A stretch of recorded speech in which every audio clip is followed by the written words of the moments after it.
actually hit the send button. All right, we'll start on kind of some of the filler cards, and then we'll work up from there. So now, like I think everyone, I've been stressing this, but a filler for block packs is not your normal dusty old repack filler card. Our filler cards are still bangers. I've got a really good post about how to comp and value the post so you understand kind of what you're getting in on.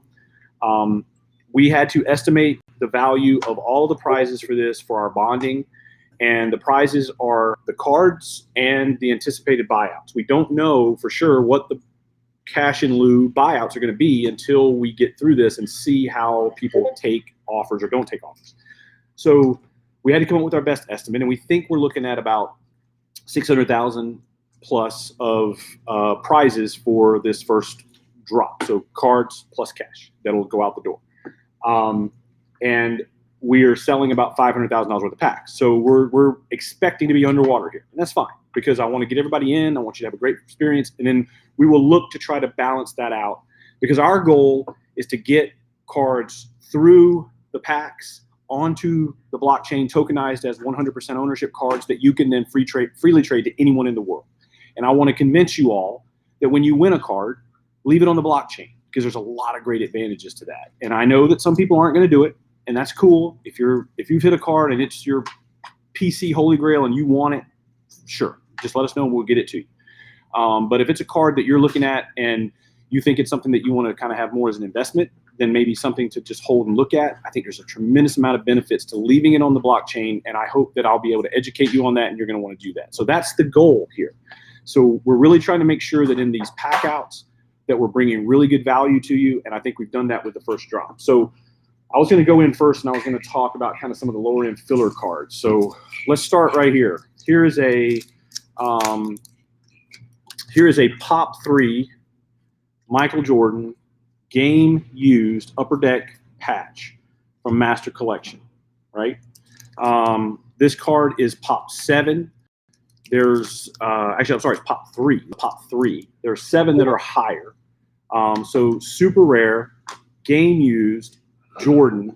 I mean, just think about what some of these patches we're seeing on some of these younger players are going for, and this is an amazing card, and this is a filler card for us. These would have maxed out. This would have been this card would have been easily over $5,000 at peak hobby time, right back in February, March, and it's down now. I mean, probably down 50%, but it's still a really great card. This is a filler. This is a block packs filler level card. This is not a banger. So let's look at some more. I've got in this particular drop, I wanted to put, because we don't have a ton of hockey, we've got 3 Gretzky top in here, 4.5, a 5, and a 6.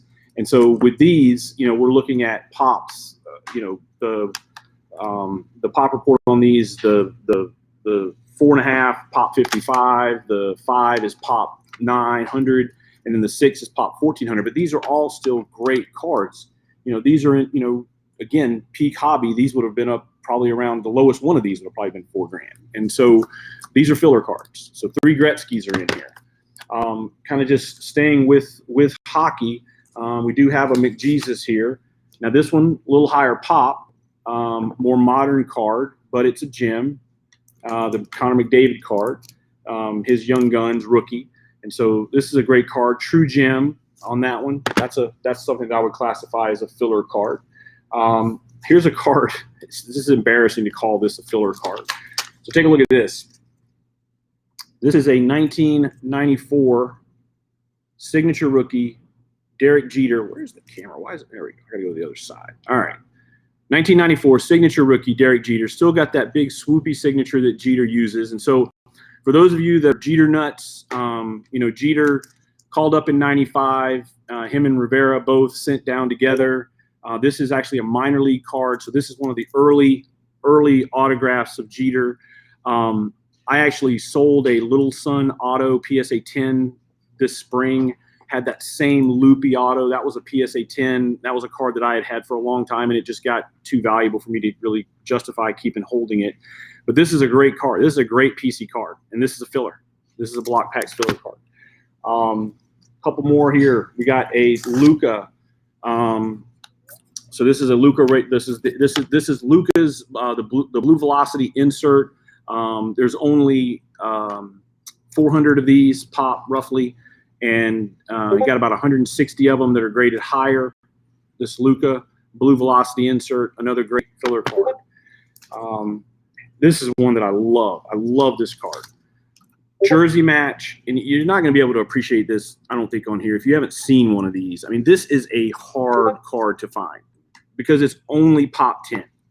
So this is a pop 10 Brady. So my screen looks real granulated. Does everything look clear on the feed when you guys are looking at it? You get in and out, granulated, clear.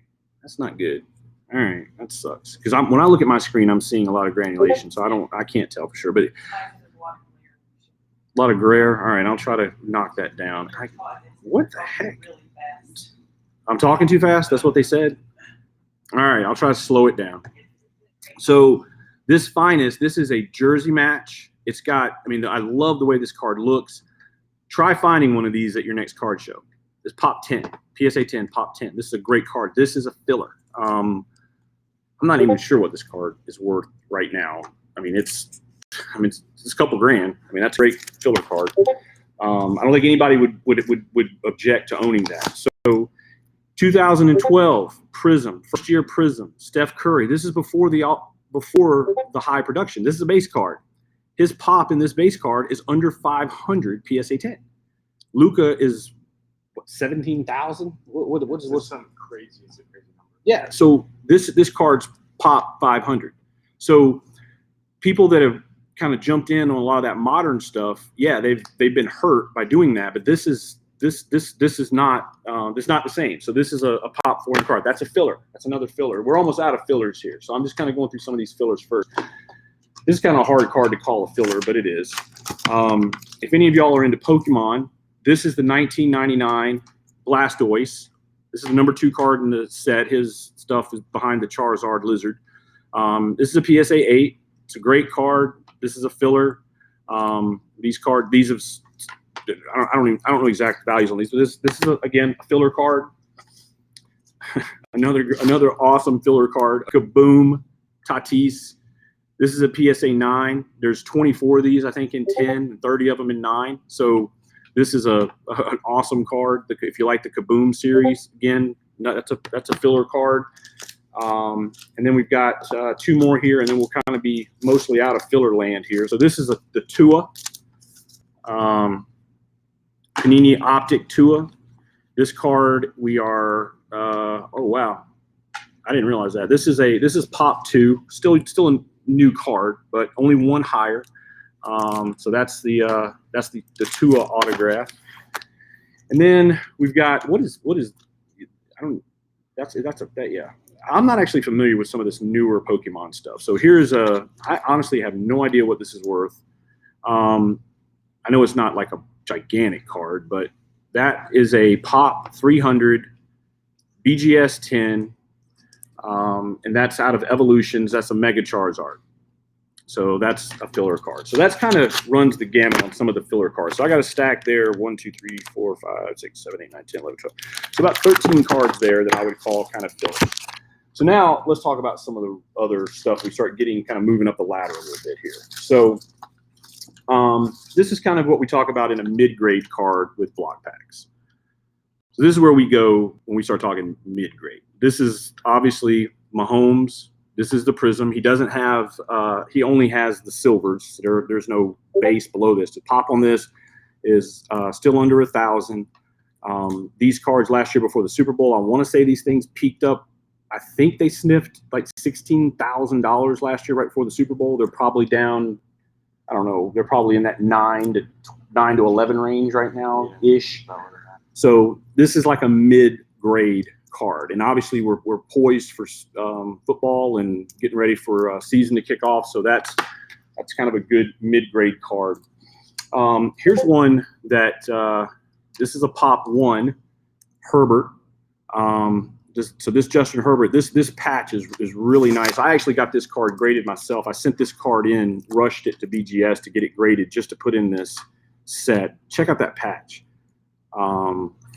I mean, it's got the football piece, it's got the shirt piece. I mean, I hate that it's a sticker, but they're all stickers for this product. But this Rookie Premier 4-window patch is a great card. I love this card. So actually, these were in the filler stack. I left these out from earlier. So here's a filler Pop 23 Joe Burrow. I put that back into kind of the filler camp. That's not a huge card. And then here's a Justin Herbert. So these, again, I would say that these are kind of more like that filler level stuff, right? But still, none of this is your dad's old dusty old repack. Here's a card that I want. Whoever ends up with this card, I will make you an offer to buy it. I want this card. I love this card. It's an awesome card. I almost didn't put it in the set, and I was like, no, we're going to go ahead and put it out there. This is a Trae Young sneaker noir. And I love the way this card looks. And it's a Pop 15. It's an on-card auto. It's numbered to 99. I want this card for my PC. I like Trae Young. And this is a card that I want. So I'm going to make somebody an offer on that, whoever gets it. Here's another mid-level card. So you can go get the big boy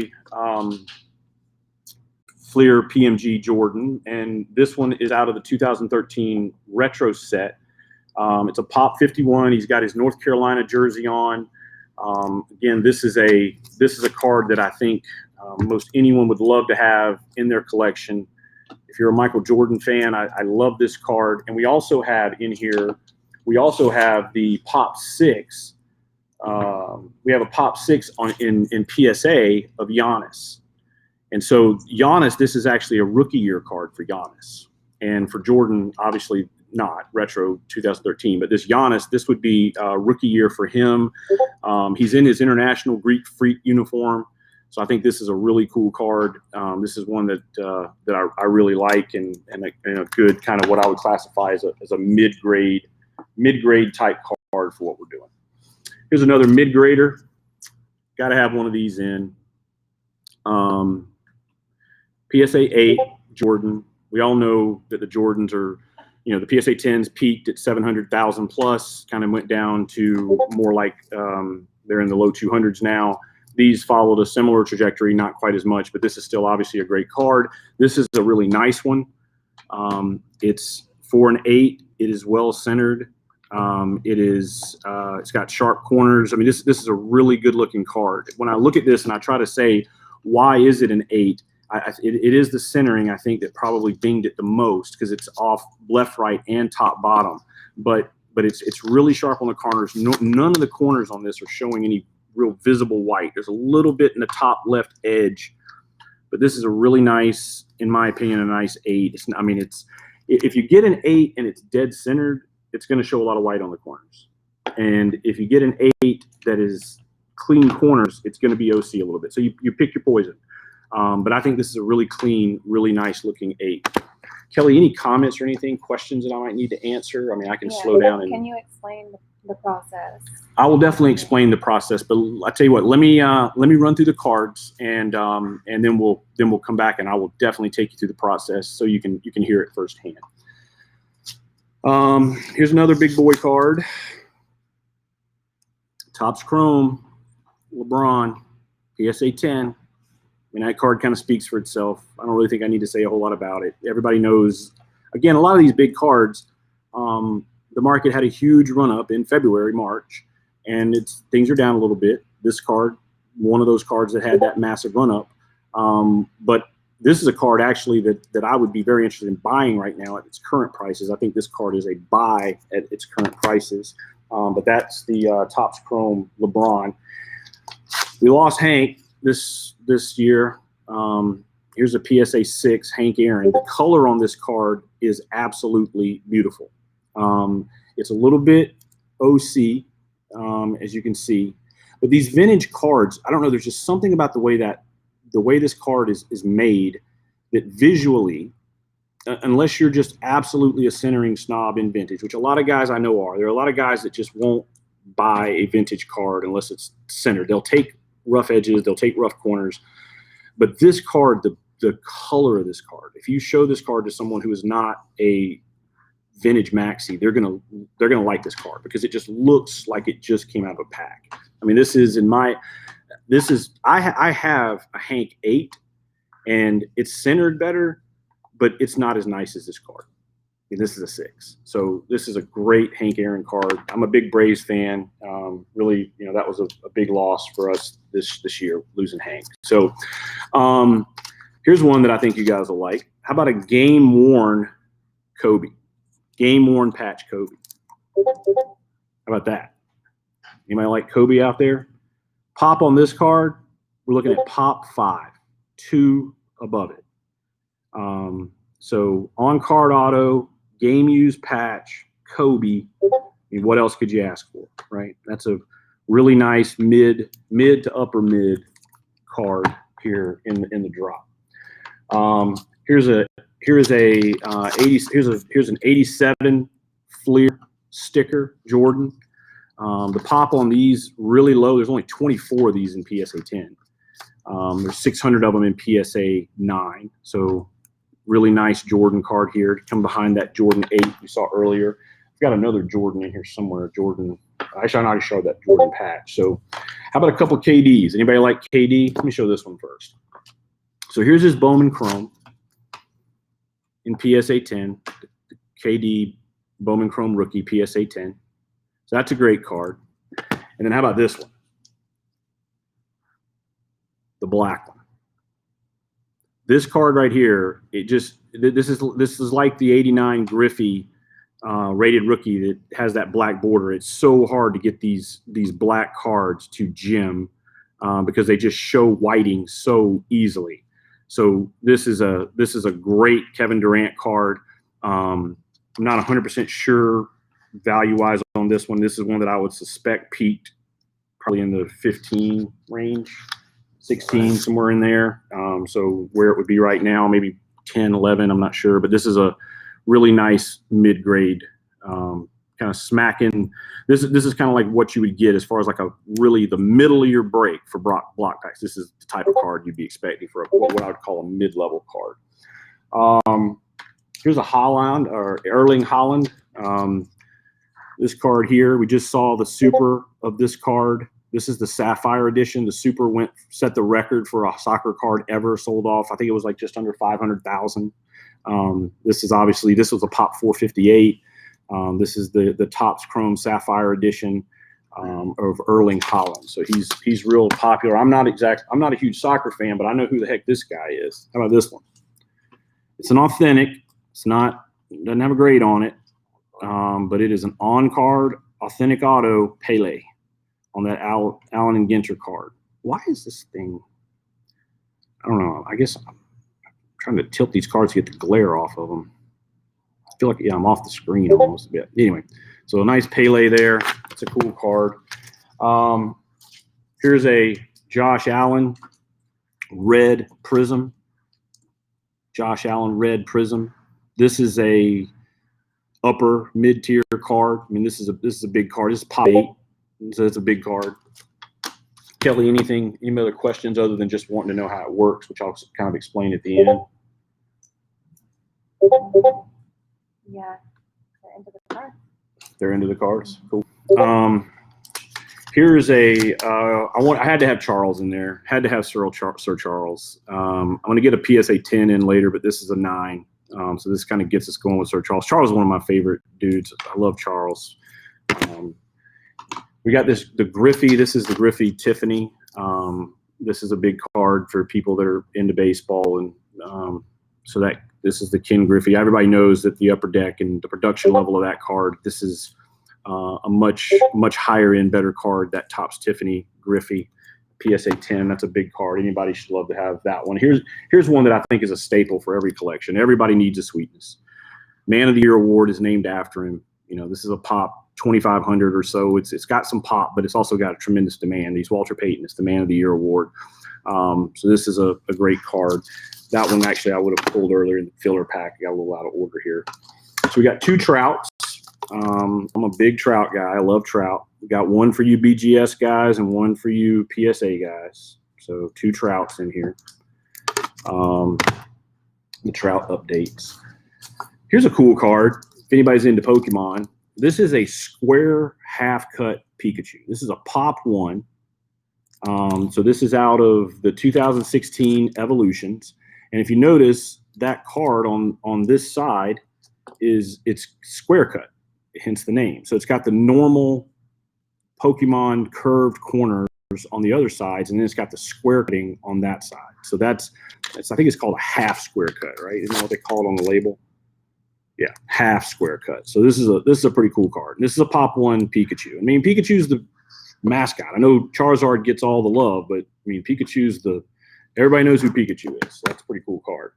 Speaking of Charizard, here is a 2002 Shining Neo Destiny Charizard, PSA 10. So if you want a PSA 10 lizard, we got one in here. We've got some of the big boy lizards coming out down the road from 99, but that's a pretty good one there. So here's Tim Duncan, PSA 10 Topps Chrome. Tim Duncan is in here. This is one of the most undervalued cards in all of the hobby, in my opinion, right here. This card, I don't know, even at peak, it probably didn't get above 3,000, which is just, when you look at this guy's career, it's kind of nuts. So that's a great card right there. Let's look at some Tom Brady. How about some Tom Brady? Here's an upper mid-tier card for you. SPX rookie, Pop 567, big card. I mean, this stuff's sealed, goes for top dollar. This is a really nice card for anybody that is a Tom Brady fan.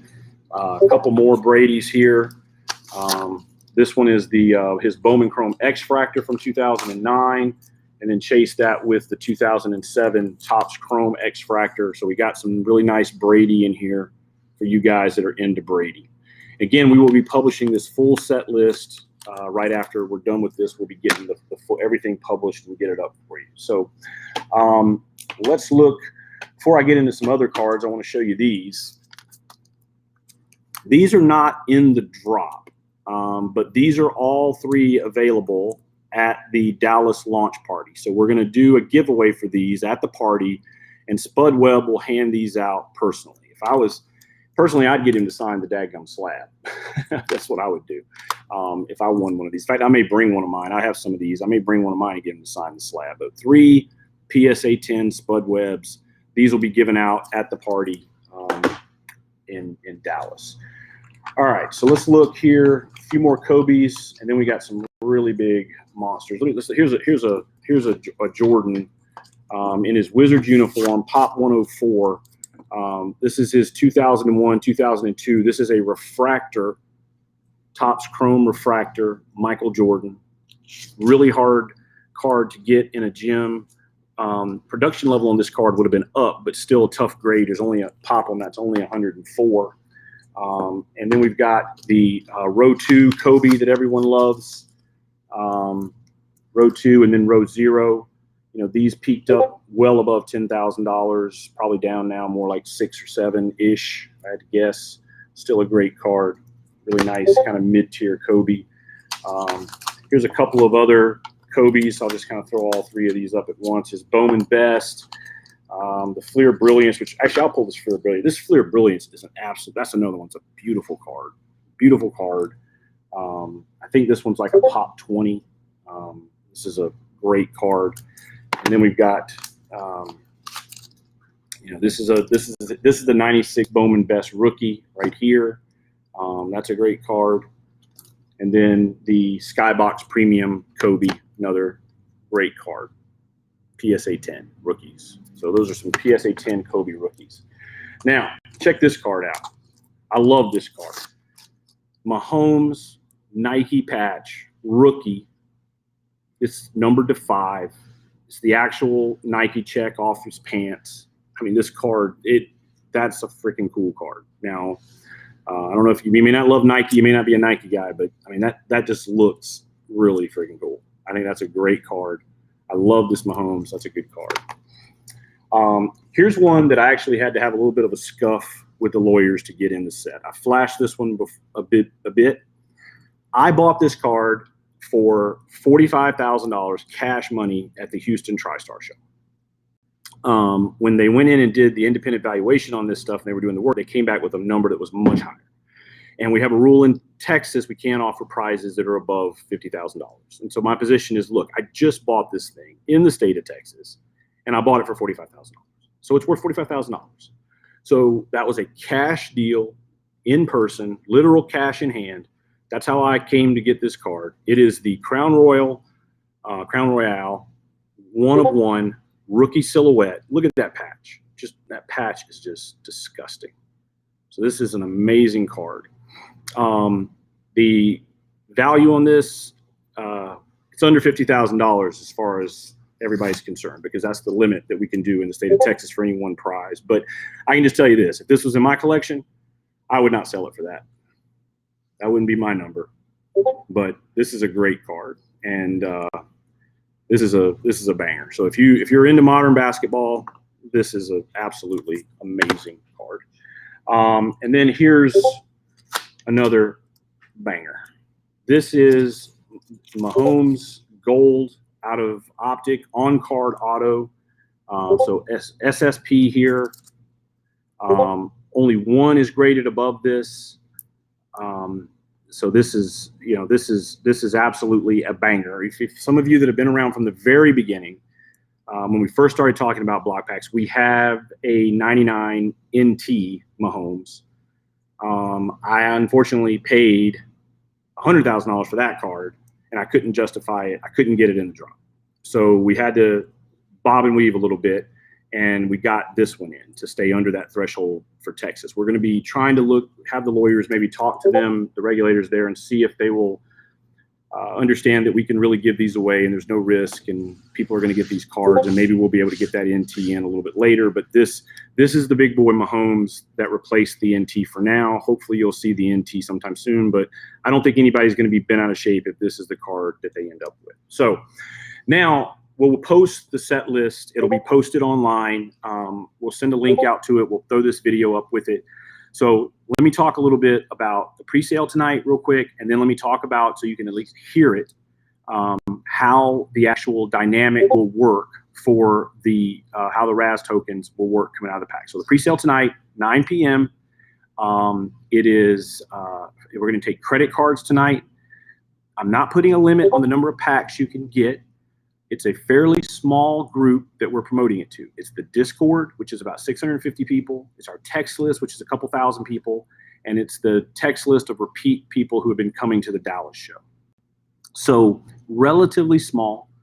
And we're going to allocate enough packs to this that I think those of you that want to get in, if you're there at 9, I think you're going to have a window where you're going to all be able to get in. I don't think it'll survive the night. I don't think we're going to wake up in the morning and have any of it left, but I don't think you have to. You're not going to get blocked out in 30 seconds. Is my gut. We've got some bot protection on it, and so I want to get everybody in that wants to get in. So that's the plan for tonight. So how's this going to work? Tonight you're in the pre-sale. You get into the pre-sale. Make sure you look at all the early adopter benefits. You'll be able to continue to get that same number of packs going forward in future drops. You will be able to. You're going to get some designations. We're going to send everybody an NFT for the Genesis drop. That's not going to have any value the minute I drop it to you, I don't think. But CryptoPunks were given away for free, and they're worth $30,000. I made the point, what if Topps had something like that for their first ever drop? What would that be worth today? If only the people that bought would have gotten that, what would it be worth today as a collectible? And I think it'd be worth a lot. So that's something that I want you to hold on to. If you believe in the project, we're going to work hard for you, and I want to make that NFT worth something. And there's other benefits based on the number of packs you buy. We have thresholds where you can get a free hat, you can get a free T-shirt. I think it's 30 for the hat. I think it's 50 for the shirt and the hat. 10 packs get you into the Dallas party. We'll be streaming that for people that aren't there. You'll get to actually see the breaking interface, see how all that works, and get really a sneak peek. And then on August 7th, you'll all be able to open your packs. There will be a 1-week community trading window. And what that's for is, let's say that you love Mahomes and you don't really care that much about Durant. Once you pull your tokens out of the pack, both of these, if you just, again, for each card, there are 2,048 tokens. So if you take the value of these cards, divide it by 2,048, We only charge $5 for the pack. Both of these are coming out way in the money, right? If this was any other promotion, the value of this for what you're in it for would be significantly more than what you paid. It's up to you, and you have a 1 week window to decide what you want to keep, what you want to move. So if there's somebody else that wants to buy your Marantz, you can do that. It's yours. It's just like a Monopoly piece that you peel off the back of your McDonald's French fries. If you want to sell that on eBay, you can. This works the same way. It's a digital ownership with an NFT that's no different than when you peel that thing off at McDonald's. That's yours too. You own it. You can do what you want to do with it. You can give it to the guy sitting next to you. You can go out on the street and wave it around and sell it to somebody that walks by. You can do the same thing here. I think a lot of people are going to hold when they get these big ones, and so I don't know what the demand's going to be compared to what the availability is, but we'll see. It's going to be an interesting experiment. And if you want to move out of your Marantz and move into your Mahomes, you can do that. And if you want to chase other cards in here, if they're foundational cards that you want, you have that week to move around. If you want to buy from other people, you do need some ETH and you need a MetaMask. That's how you buy and sell NFTs. I will not be able to take credit cards and facilitate that. You're going to have to do that on your own. If you get an offer, I will be able to let you accept that, and the offer will sit in your BlockPass account. You can use it for more packs, or you can eventually hook your MetaMask up, pull it out, that sort of thing. So there will be those possibilities. The only thing you have to have MetaMask and ETH for is if you want to buy tokens from other people during the community trading window, because that's just how it works. That's how the mechanics of NFTs work, and that's what you'll have to do. Now, after that community window, which will last about a week, we will start eliminating the tokens. We have developed a patent that will do this on the blockchain in full sight of everyone. If you will be able to go on Etherscan, and you will be able to verify this the same way you would if somebody ran this through random.org or any other randomizer. We have a unique way we do it. We're going to ask a third party, it's called an oracle. It's a piece of technology, it's computer code that's on the blockchain, not controlled by us, not controlled by anyone. It's actually fully independent and operates on the blockchain, decentralized. And we can ask that oracle to give us a random number. The oracle will give us a random number, and that random number will then trigger which packs get eliminated. So there'll be a predetermined, basically, when it gets to elimination, every pack will have been tagged as essentially, you're in group 1, you're in group 2, and the random number will come off, and the random number will decide which half gets eliminated. And so all that'll be in plain sight, and you'll be able to see that. That was a very rudimentary explanation of that. It's way more technical, and we're working on a technical write-up to have before the drop so you can all see how that works, but it will be verifiably random on the blockchain. You can fully trust it. Same thing with pack distribution. The pack distribution will be randomized the same way. When you come in and place an order, what's going to happen, when all the tokens get minted, they're going to get hashed where nobody will know what they are. They're going to get stacked. Basically, imagine a deck of cards that's shuffled and stacked. We don't know, nobody knows what those hashes are. But when you place an order, you're going to get a random number from the oracle, and then we're going to reach down in the pack and grab that number card, and that's yours. And you will know from the very beginning that that deck was shuffled, and it was on the blockchain with the shuffle order, and all of it will be hashed in computer code. And when the oracle gives the number and says Jacob gets pack 10, it's going to reach in, pull pack 10, and you'll be able to see that the oracle gave the number, the stack was preset, and you randomly got that one. And so that's how we're going to protect you from pack distribution being completely fair and from elimination. So the tokens you have are not predetermined destiny. It's not like the winning token immediately comes out of the pack. The token that will go on and win does come out of the pack, but it's up to that oracle in those 50-50 eliminations. Each one is independent. Each one happens independently, and that's why you don't have to worry that the shark know which token to buy. They don't, because it's just math. It's randomized at each step. It's all based on odds and statistics. And so what will happen is the eliminations will happen 50-50 at a time. When they happen, they will happen in pack order up if you're in that elimination group. So you will get a numbered order of finish. Somebody for this card will finish number 2048. There'll be a last place token. Somebody will finish 15th. That's Patrick Mahomes' jersey number. I think that losing token that's got his jersey number on it might be worth a little bit. You look at his rookie year. that token might be worth a little something. Michael Jordan's 23s. You look at a Kobe, 1996, might be worth something. 24 finish might be worth something. So those will be digital relics that may end up having some collectible value. So you may want to keep some of those and use them as digital collectibles. At the same time, you may want to burn them. If you have ones that you just think are completely worthless, you can burn them, and we'll give you some credit towards future packs, so that we don't have this stuff clogging up your account, clogging up your wallet. So basically, once it's over, we want to take the tokens that may have some collectability, move those aside, keep those, and people can sell them, trade them. I'm actually very interested in collecting jersey numbers and rookie year tickets, losing tickets. So I will be making you guys offers to buy those. I can't play the game, but I can buy the losing tickets and just kind of have that little piece of our history tied to those big cards, and I look forward to doing that. When we reach the round of 64, the Sharks start making their offers. You will then have a choice. Do you take that cash out offer, or do you ride? Try to get to the next one. Every time you move, your odds of success double and your value goes up and you get a new offer. Here's the thing. If you give up a token, doesn't matter if you do it during the community trade, doesn't matter if you do it at the round of 64, you will know, everyone will know, whether or not that token went on and won. So you're going to have to decide at the beginning, how will I feel if I give up the winning Patrick Mahomes token or the winning John Morant token? Like, I know my mindset, I would be a hodler. I'd hold on to those suckers because I would want to go stand in traffic if I gave up the winning token for the John Morant. But some of you guys may look at it differently, and you may be like, no, if I can get a little return now, I'll take that, rip and flip. That's fine. That's a mentality you can take. Same thing at the end. You're going to know. You're going to know whether or not your token went on to win or not. So there's definitely, it's not like something that's just going to go off into the abyss. It'd be like selling almost like selling a box of wax, and somebody hits a big superfractor out of it. And if they do, you're going to have to decide, how are you going to be able to stomach that, right? So that's for everybody to decide. And then at what level are you willing to be de-risked? If we get down to the final two, and the Shark offer comes in, I don't want to spill any beans here, so I'm going to keep a range. Let's say the range comes in, you get an offer of 10 grand to 25 grand, somewhere in that range. You're the final two. What do? Do you take it, or do you try to get the card? A lot of that, I think, depends on how much you want the card, how collectible is it for you, how much do you need, or need $10,000, $15,000. It's a big decision to make, and somebody's going to have to make those decisions.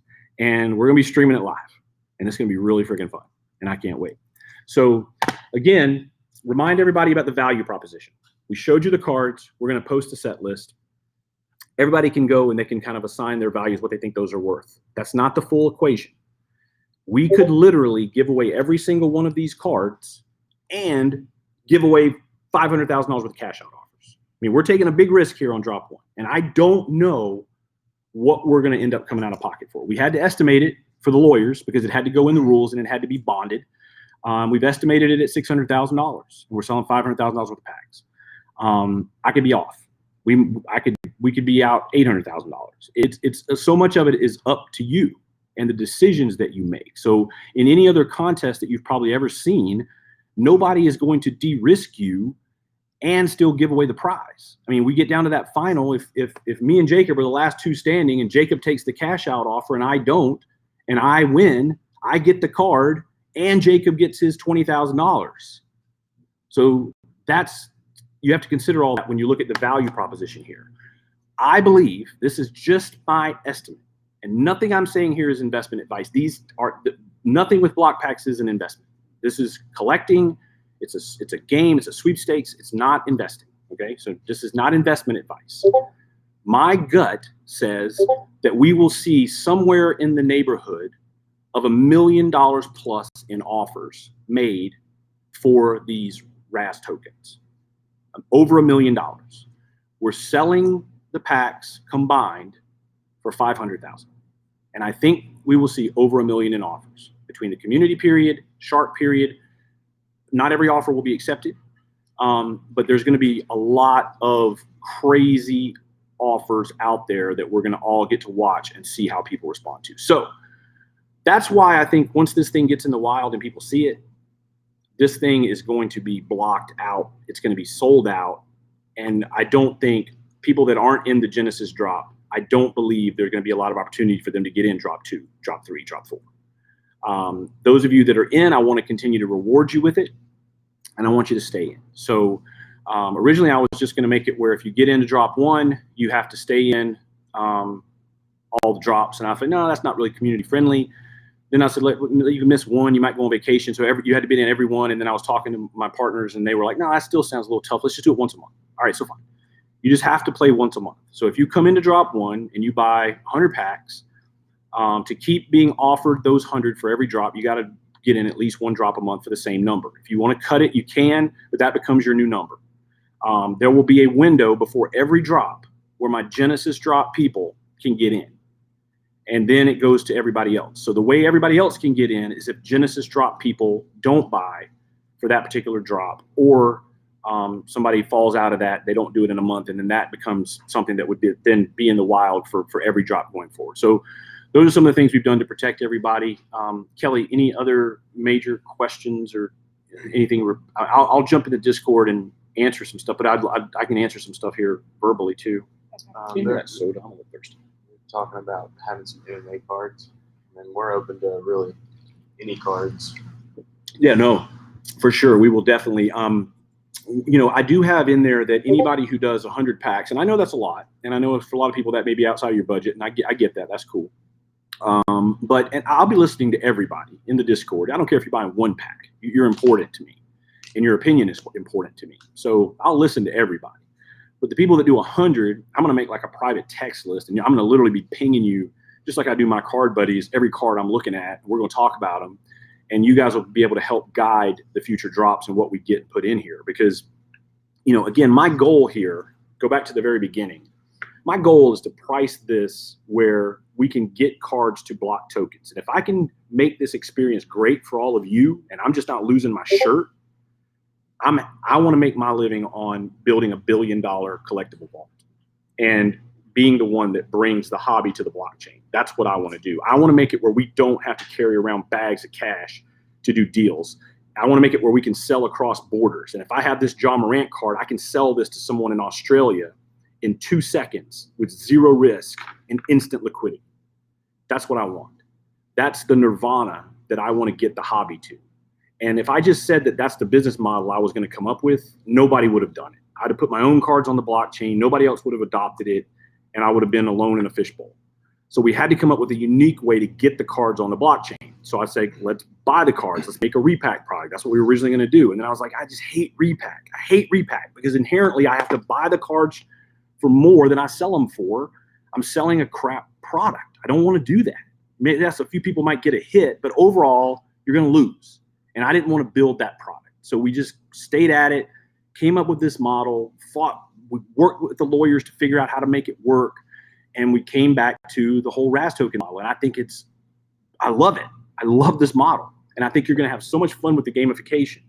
And it's going to result on cards getting tokenized into vault tokens that are on the chain. And then I'm going to do everything I can to convince you guys not to take them off the chain, because that's where we can have this global liquidity. I literally want to go to card shows and have laminated copies of my vault tokens that I can carry, that I just throw in a briefcase and I lay them out in my case. And when someone walks up, they look at it and they're like, yeah, I want this card. And I'm like, great, here it is. And they just buy the vault token. It's now theirs. I don't have to carry $1 million worth of cards to a card show and risk getting jacked.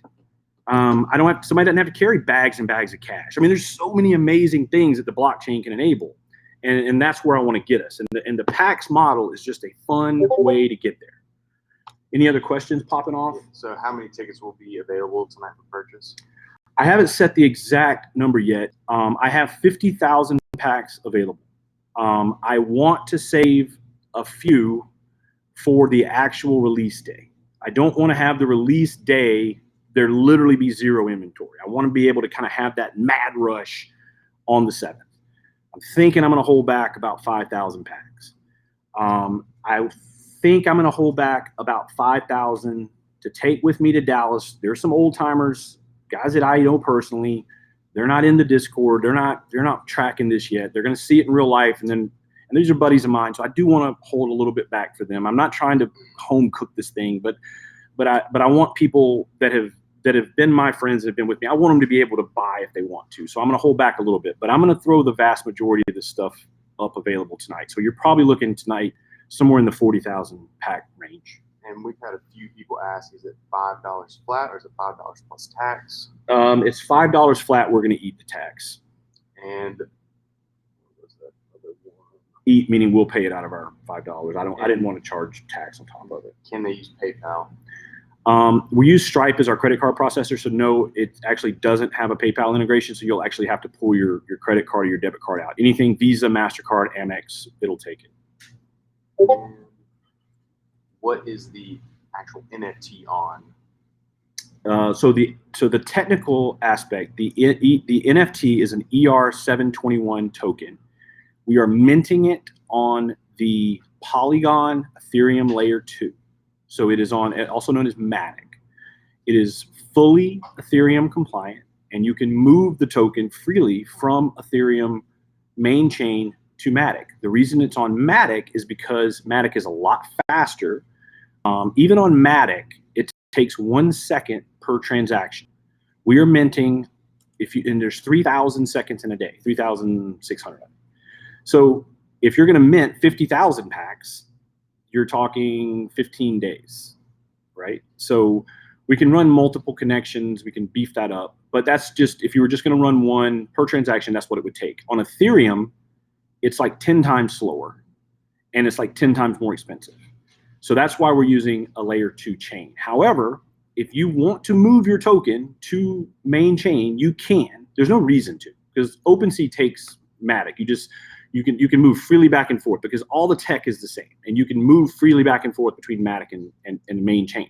But anything you buy on OpenSea, if you didn't already know this, anything you buy on Matic, so if you go like buy a Zed horse, you don't pay any fees, no gas fees. So Matic is super cheap, same as Ethereum, just cheaper. That's really all it is. So it's Ethereum cheaper. But if you want to move it, if you want to take this Mahomes, once it's a vault token, and move it to the main chain, you can, and make the gas fees $50. You can. The only thing that will do is it'll just slightly change the dynamic of how you pay, and it's a very, very minor change. Like I personally will not move any of my vault tokens. They'll stay on Matic, and I'll just save that gas fee. And the next question was, is there a queue or a line of sorts to get packs? No, well, I don't think the group is big enough for that right now. We don't have, again, the numbers, 600-ish people in Discord. Those are the same active people from the text list for the most part, maybe a little bit more. And then the repeat buyers at Dallas. And really, to be honest with you, the Dallas people, they haven't quite tuned into this yet. A lot of those guys, they're not in the Discord. They haven't been to our blog. The people that are most informed right now are the Discord people. I think most of what we sell tonight is going to end up going to Discord people, which is not anybody's fault, and I'm not going to try to protect it for the Dallas Card Show, but that's Kyle, who runs the show, has been a great help and advocate for us. He's been trying to get people to understand it. It is complicated, I get it, and it's hard to understand in a few things. Hey, Kelly, can you grab me a power cord? I'm about to shut off. Does anybody have a power cord? Nobody back there. Hey, time is it's only 5 o'clock. All right, so hopefully Kelly can get me a power cord before this thing shuts off. And for anyone curious about how to set up a MetaMask, there's literally a million YouTube videos online to do it. It'll take you less than You might need to 5 speak minutes. up, Jacob. I don't know if they're... For MetaMask setup, if you're curious on how to do it, you can go on YouTube and type that in. There's a bunch of videos, a really good explanation on how to set all that up. All right, we power back, so we're good. We shouldn't get shut off. So yeah, so MetaMask, yes, you can Google that. It's really simple. If you want to buy tokens during the community trading period, I personally use Coinbase to buy my Ether, set up an account, buy some ETH, and in 7 days, you can take it wherever you want. You pop in your MetaMask address and say, send it. Look, I'm 46 years old, so this is a little bit weird to me too sometimes. So usually what I'll do is I'll send like $5 of ETH to my wallet to make sure I got the address to copy perfectly, and then I'll do the bigger transaction just to be safe for myself. So just makes me feel better. So you can do the same thing. So put your ETH in your Coinbase, and then you say, look, I want to move over 1 ETH to be able to to buy tokens during the community trade period and make offers. Drop over 0.001 ETH, make sure it goes into your MetaMask perfectly, and then do it for the amount you want. And then using MetaMask, once you're in it, you do it in it's a Chrome extension to your web browser. They do have an app, and you can do it on your phone, but it's clunky on your phone. Like works really well on a computer. Using Chrome with the MetaMask extension, it is super easy once you get using it. And if you want to go to OpenSea, you can look on there. It's OpenSea.io. You can go on there and look for something that's just like stupid cheap, some little dumb NFT of a kitten or something, and just buy it so you can see how it works. Yeah, you're giving some guy a couple bucks, but at least you'll learn how to use it. Right, and that way you're fully ready when go time comes for the BlockPax community trade period. But this stuff can sound intimidating, but it's really not once you get into it. Get some ETH in your Coinbase, pop it over to your MetaMask, and then you're ready to rock and roll. And once you connect your MetaMask to our website, you're going to be able to put your tokens will just automatically show up in there. You're going to automatically be able to put them on OpenSea if you want to take it to Rarible or any of these other eBays for blockchain. You can do that. So it's all really easy, but you don't have to do any of that. If what you want to do tonight is buy a bunch of packs, rip them on the 7th, see what you get, and then wait for shark offers or wait for community offers. You can actually accept community offers without a MetaMask. You need the MetaMask to make community offers. You don't need it to accept them. And so you'll be able to do everything without any external crypto, anything. You'll be able to do it completely through the BlockPax site. If you want to make offers for other tokens, if you want to chase Mahomes tokens, you need MetaMask, because that's how the NFTs transfer. That's what you guys will need to do that community trading period. But if that's not something you care about and you just want to rip and wait, you can do it. You don't have to have anything. Any other questions? They're asking about the real cards, whether physically stored and are they insured? They are 100% insured, and right now they are in a massive bolt-down safe, and well protected. And as we grow, my plan is to buy a bank building and take over a full-on vault. That's the plan, or build a full-on vault. But right now they are in a big gigantic safe, and then once we get a feel for once some of the bigger cards, we'll actually offload those to a bank security box until we have that. But they are fully insured. They're about to lose power again. Did I kick that thing out of it? Did it come out? Yeah, I kicked it out. So yes, fully insured and well cared for in a big gigantic fireproof bolt-down safe that's bolted into a really heavy cement floor. So we got you. If your car gets stolen, or heaven forbid a fire that gets too hot around the safe, something happens, fully insured, fully custodian. That's you'll get your value of your card. Someone mentioned Apple Pay. If they have a credit card. We don't have. I don't think Stripe has an Apple Pay integration. To be safe, just assume you got a Plink in your credit card. I mean, I'm assuming everybody on here's got one. And so that's the safe route. Stripe might take an Apple Pay integration. I'm not 100% sure on that. The engineers, they're actually not on site today, so I don't have one of them available to answer that question. They'll be available tonight as we go live in case you have a problem, which hopefully we won't have any. But that's it. Kind of all through all the questions. All right, great. This has been fun. We will get this posted with that set list as a full list that you can poke through, and I hope you've enjoyed this. And I mean, I really do. This sounds cheesy, but I mean it from the bottom of my heart. I really appreciate everyone who's coming in. I appreciate when you've asked questions. It's completely reasonable to have skepticism about any new business, and that's fine. And everyone has been respectful. Everyone has asked insightful questions. I hope you found me to be respectful and try to treat you guys, give that back to you. And this community is very important to me. I'm competitive. I want the people who get in this to be able to, in a friendly way, laugh at those that didn't get it. Those that don't embrace this, I want them to, a few months from now, be like, damn, I wish I was in that Genesis truck.